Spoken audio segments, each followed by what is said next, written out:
Bueno, bienvenidos. Esta es la clase número 8 de Psicología del Desarrollo y el Aprendizaje 1. Hoy vamos a empezar a hablar de todo lo que sería la teoría constructivista de Jean Piaget. Más que nada, adentrarnos dentro de lo que serían los conceptos principales. Después ya lo que va a ser la teoría propiamente dicha, sobre estadios y demás, van a tratarlo con la profe Analía. Bueno, la importancia de Jean Piaget radica en que él hace un desarrollo meticuloso y descriptivo de las distintas etapas del desarrollo y del desarrollo de la inteligencia. Lo que vamos a ver va a ser que va a describir el desarrollo de la inteligencia desde el nacimiento hasta aproximadamente los 14 años. Lo que vamos a tener en cuenta es que cuando él habla de edad va a ser más como una forma de organizar su teoría o como algo más descriptivo, ¿sí? Y que no tenemos que tener en cuenta que tal cosa sucede en tal momento al pie de la letra, ¿sí? El mismo Piaget va a decir que en realidad él puede garantizar la sucesión de estadios o de estructuras, ¿sí? De una estructura a la otra, pero no que se dé justo en una edad determinada, ¿sí? Recordemos que todo es a construir para él. Bueno, por otra parte podemos decir que lo que le interesa a Jean Piaget es la biología. Él era un biólogo.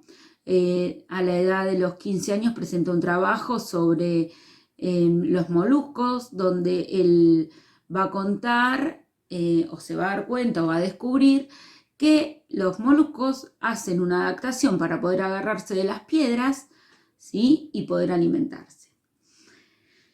De esto va a ser de donde él va a sacar la idea de adaptación como inteligencia, ¿sí? Y entonces va a empezar a pensar la inteligencia humana como una adaptación al medio. Si nos ponemos a pensar en todo lo que él quería hacer realmente, Piaget lo que quería era hacer una teoría del conocimiento. Por eso, cuando él empieza a trabajar con Binet, ¿sí? Y se empieza a dar cuenta que hay ciertas regularidades toma test de inteligencia del para Binet, trabaja en el laboratorio de él y él se empieza a dar cuenta que hay ciertas regularidades en lo que sería las contestaciones de los chicos, como que cometen siempre los mismos errores. Entonces él se empieza a preguntar por qué esto se da de esta manera sistemática. Entonces empieza a adoptar el método clínico y empieza a hacer entrevistas con los niños y se da cuenta de que estos errores, vistos desde la forma lógica de pensar de un adulto, son errores, pero desde la forma de pensar de un niño, ¿sí? Tienen determinadas características y regularidades que a él le hace pensar que son una forma de pensamiento que tiene que ver con la realidad de la etapa de desarrollo que este individuo está cursando. Bueno, estas eran las clases de preguntas que Piaget les hacía a los niños durante las entrevistas, durante el método clínico, y esto era lo que llamaba la atención de sus respuestas, ¿verdad? Cuando él pregunta acá a niños que no operan, ¿qué hay más, jugadores de fútbol o jugadores vestidos de negro? Lógicamente un niño que no opera, al ver que están más extendidos en la cancha los jugadores vestidos de negro, va a decir que son más jugadores vestidos de negro que jugadores, ¿sí? Porque aún no puede clasificar, no puede ver que hay jugadores como un todo, ¿sí? Y que jugadores vestidos de negro es una parte, ¿verdad? Lo mismo pasaría si le preguntamos que hay más jugadores vestidos de rojo o jugadores vestidos de negro. Por más que por ejemplo, si nosotros le decimos, hay 12 rojos y 12 negros. Y acuerda con que sí, que es verdad. Y después le preguntamos, ¿pero cuál hay más? Va a volver a decir que los de negro son más. ¿verdad? Bueno, estas particularidades son las que a Piaget le van a llamar la atención y por eso va a ponerse a investigar el conocimiento.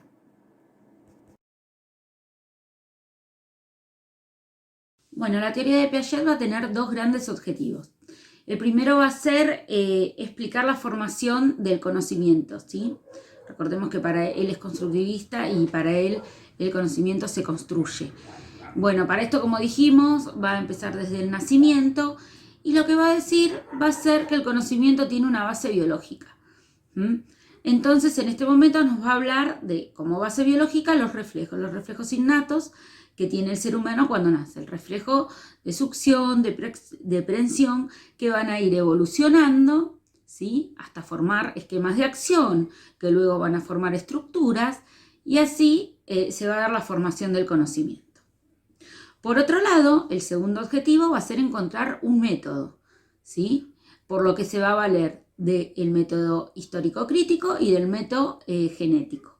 El método histórico-crítico tiene que ver con cómo se fue construyendo el conocimiento a lo largo de la humanidad, ¿sí? Qué cosas hicieron que el hombre aprenda, teniendo en cuenta el medio en el que estaba, ¿sí? La estimulación del medio que tenía alrededor. Cómo se va dando el aprendizaje o el descubrimiento, el conocimiento durante todo lo que sería la humanidad. Después de esto se da, lo une, digamos, al método genético, que tiene que ver con la evolución de la inteligencia. Y acá vamos a hacer la misma salvedad que hicimos en la segunda clase, porque es importante que recuerden que cuando hablamos de genético, no estamos hablando de algo cromosómico ni de algo heredable, sino que estamos hablando de una génesis. En ese sentido hay que entender genético desde la teoría piagetiana, desde la búsqueda de un origen, ¿sí? De una génesis del conocimiento, no con algo heredable, no tiene nada que ver con esto. Esto es lo que...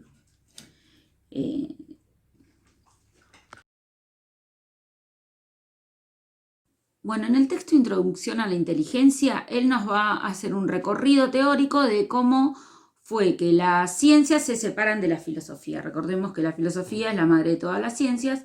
Entonces él empieza a hacer un recorrido y muestra cómo la biología se separó al fin de la filosofía. Y recordemos que él era biólogo y que no le alcanza la biología para explicar la teoría que él quiere llevar adelante. Entonces, va a tomar dos grandes concepciones teóricas que son el empirismo y el racionalismo. El empirismo a grandes rasgos lo que dice es que el hombre se vale de su experiencia para conocer, que es una tabla rasa, y lo que va a decir es que para el empirismo el sujeto va a ser activo, ¿sí? Y el objeto va a ser pasivo. El racionalismo va a decir todo lo contrario y va a decir que nos valemos de la razón para conocer, ¿sí? Que los sentidos nos engañan. Entonces, lo que va a decir es que el sujeto va a ser pasivo y el objeto va a ser activo. Piaget va a tomar estas dos grandes concepciones para armar su teoría y para él tanto objeto como sujeto van a ser activos. Y acá hay que decir, ¿por qué el sujeto es activo? Porque interacciona con el medio. ¿Por qué el objeto es activo? Porque el objeto no es solamente una concreción material para Piaget. Habíamos dicho en la clase 2 cuando hablamos de Piaget que conocer para Piaget es conocer en múltiples dimensiones y el objeto es multidimensional para Piaget. ¿Qué quiere decir esto? Que la forma en que yo conozca al objeto va a ser la forma en cómo yo aborde al objeto dependiendo de la estructura que tenga. Por tanto, muy poca gente llega a conocer porque yo voy a ver las cualidades en principio de un objeto concreto, pero luego el objeto, o sea, voy a trabajar con la representación que tengo del objeto, ¿sí? Y la actividad se va a dar entre representación y representación. Como esa representación que yo tengo del objeto, que me hace verlo siempre distinto, porque dependiendo de la estructura que yo tenga y de la forma de pensamiento que yo tenga, voy a mirarlo distinto. Entonces ahí es donde vemos un objeto activo igual que el sujeto.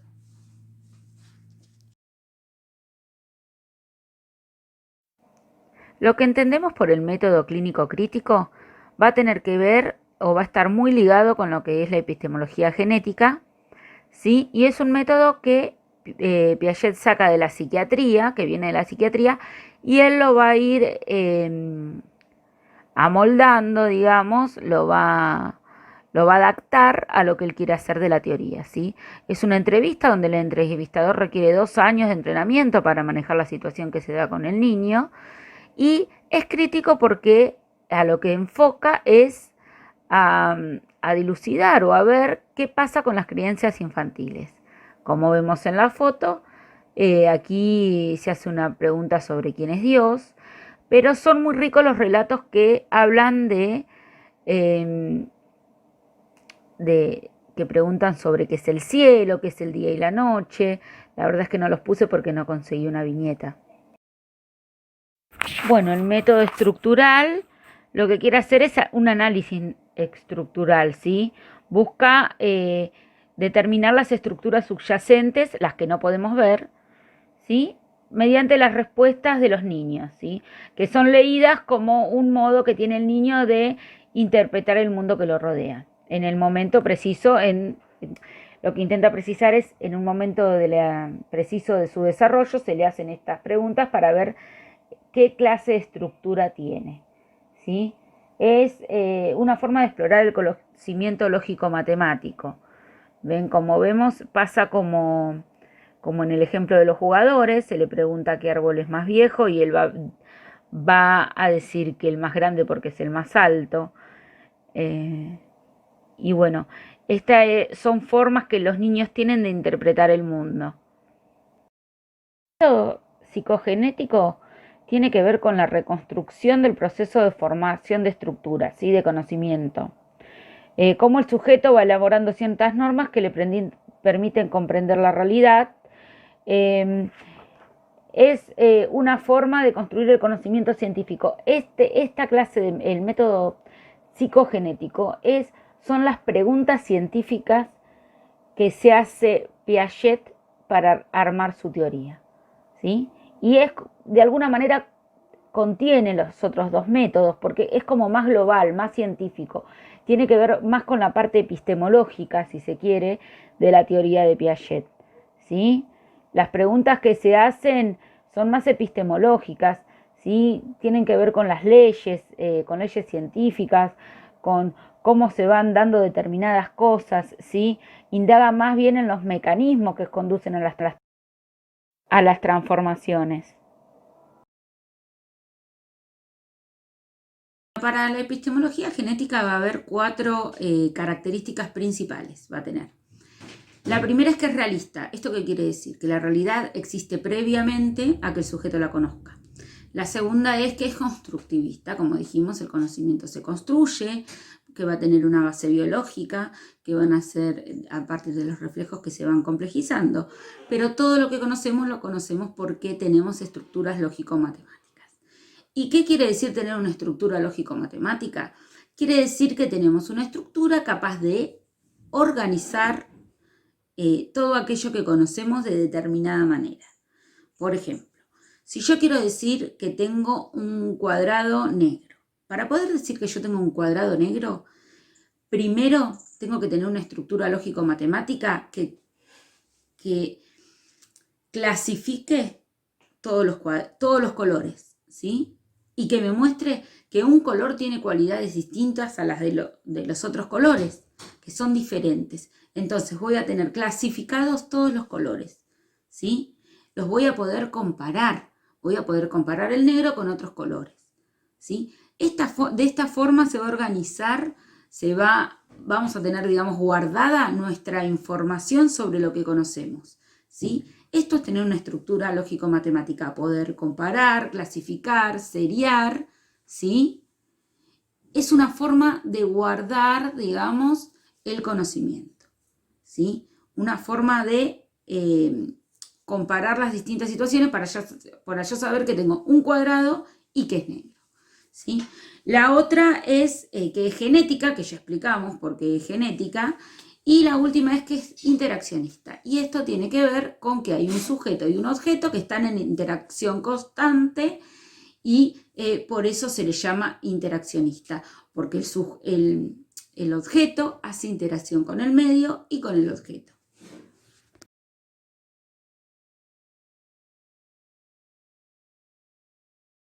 Bueno, para Piaget va a haber tres grandes conceptos que van a ser estructura, génesis y equilibrio. En principio vamos a decir que una estructura es distinto de un esquema de acción, ¿sí? Porque cuando hablemos del sensorio motor vamos a hablar de esquemas de acciones, que serían organizaciones, ¿sí? que tienen características que tienen las estructuras, pero que vamos a ver que son como si fuera un paso previo, ¿sí? Es la previa de la estructura, es una estructura como en formación, una subestructura si queremos. ¿Y qué son las estructuras? Son aquellas organizaciones que nos sirven para conocer, ¿sí? Piaget va a decir que estas estructuras no son innatas porque son a construir en la medida en que yo voy teniendo una experiencia con el objeto o con el medio. Va a decir que tienen partes solidarias que, digamos, se ayudan entre todas para conseguir un fin, por ejemplo, para conocer algo, y van a decir que todas las partes que tiene esta estructura van a cumplir una función, por lo que la estructura funciona como una totalidad, ¿sí? En sí, ¿qué son las estructuras? Visto desde una forma más simple, es lo que usamos para aprender, ¿sí? La estructura la usamos para aprender el objeto, no solo para aprender de lo que quiere decir de aprendizaje, sino para aprender el objeto, para asimilarlo a nosotros, ¿sí? Lo aprendemos y lo asimilamos y lo acomodamos, que esto vamos a ver después qué quiere decir.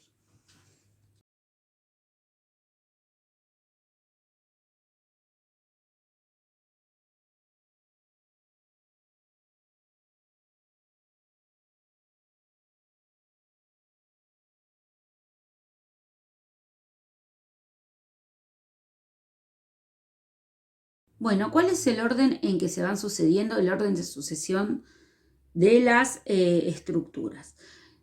Sabemos que vamos, según esta teoría, de un, digamos, lugar de menor conocimiento a uno de mayor conocimiento.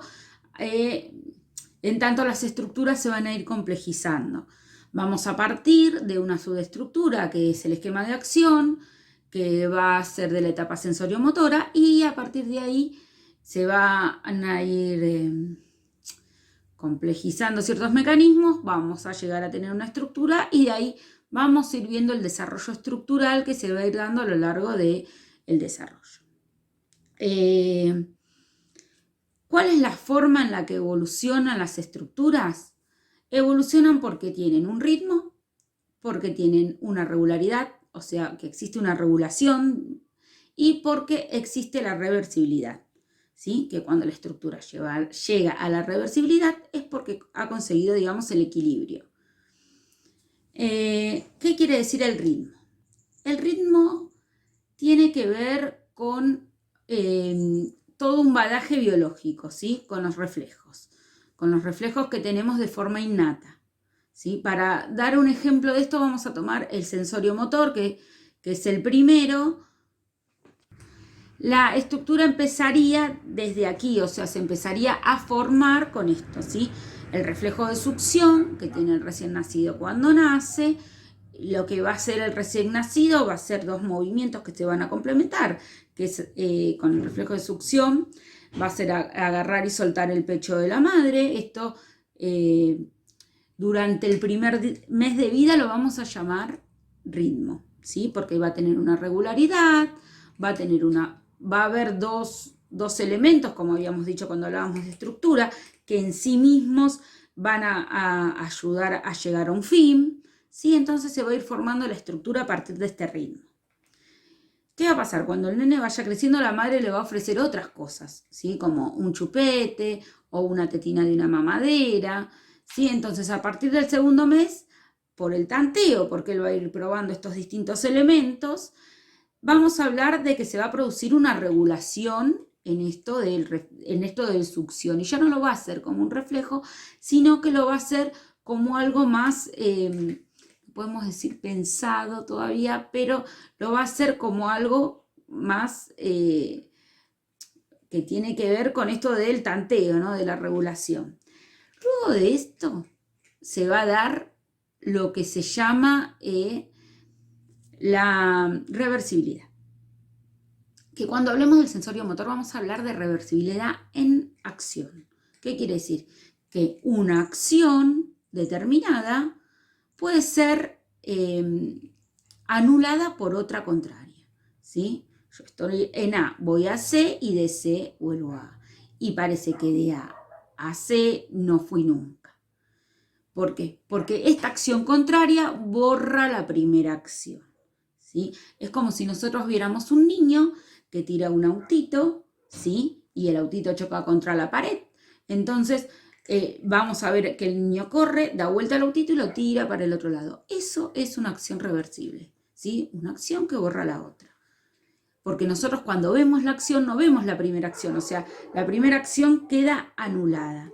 Cuando se llega a la reversibilidad es cuando la estructura ha logrado el equilibrio. Equilibrio que vamos a ver que el equilibrio siempre es momentáneo, porque siempre hay algo que vuelve a desequilibrar, ¿sí? Y se vuelve a dar todo de nuevo. Ahora vamos a ver la relación que existe entre estructura y génesis, ¿sí? Para que se puedan dar estos pasos de ver cómo va a cambiar la estructura, ¿sí? Bueno, lo que Piaget nos dice es que si nosotros tenemos una estructura A, para que pasemos a una estructura B, en el medio se tiene que dar un cambio, una transformación. Algo que haga que A ya no nos puede explicar lo que nosotros queremos entender, ¿sí? Nosotros teníamos una estructura A que estaba equilibrada y va a pasar algo, una transformación que vamos a tener que hacer, ¿sí? Para poder llegar a B.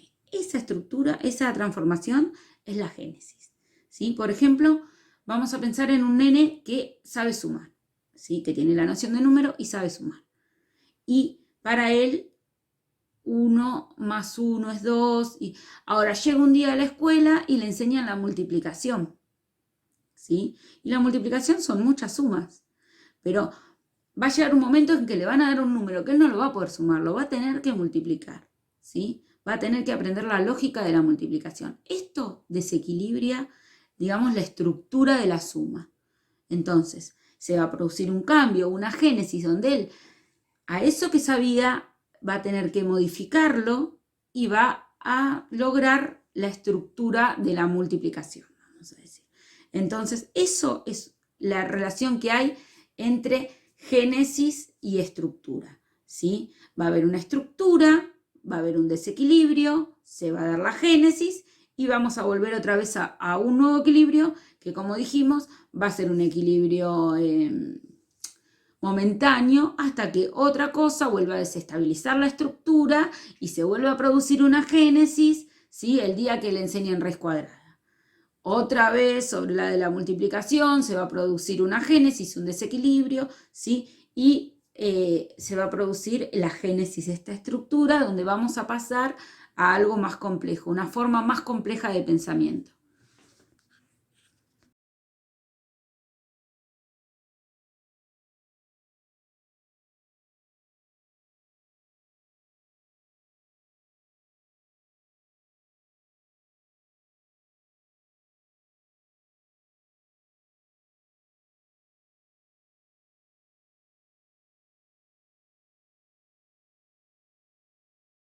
Bueno, el equilibrio es la noción o el concepto que nos hace pensar que las estructuras no son cerradas, sino que van a ir cambiando a medida que van pasando de equilibrio a desequilibrio y se van a ir modificando.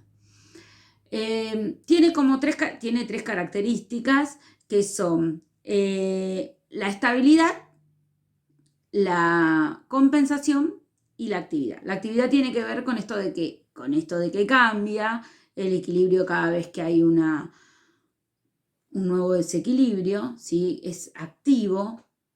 La estabilidad va a tener que ver con que más allá de que es una estructura móvil, ¿sí? De que se puede mover y modificar, en sí lo que estaba equilibrado, vamos a decir, la estructura que estaba equilibrada antes, no se va a perder, ¿sí? Sino que las estructuras se van a montar unas sobre otras. Por eso tiene estabilidad, pero al mismo tiempo es móvil, ¿sí? Y compensación va a tener que ver con todas aquellas cosas que, a ver, con lo que va compensando cuando va cambiando, cómo va sumando nuevas cosas. Por ejemplo, cuando explicábamos, pasaba de aprender a sumar a aprender a multiplicar, va a haber nuevos elementos que se van a ir incorporando a la estructura, que van a hacer a que se mantenga medianamente el equilibrio, o sea, que se dé de una forma, digamos, armónica estos cambios, ¿no? Es esto, decíamos, bueno, aprende a sumar, sabe sumar, aprende a multiplicar, hay nuevos elementos que adquiere. Y estos nuevos elementos que va a ir adquiriendo de a poquito, que va a ir entendiendo cositas nuevas, van a tener que ver con la compensación.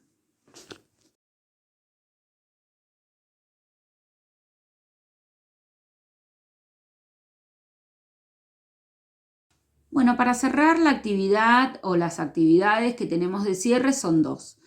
Una va a ser la posibilidad de participar del foro, de un foro con preguntas y respuestas formuladas y hechas por ustedes. Las preguntas que ustedes no respondan las va a responder la cátedra, sobre todos los conceptos que vimos en clase y los que están dentro de los textos que tenían para hoy.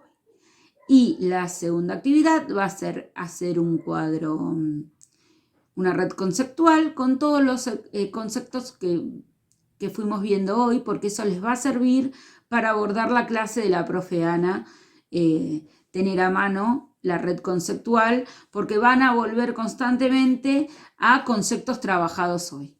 Bueno, hasta la próxima.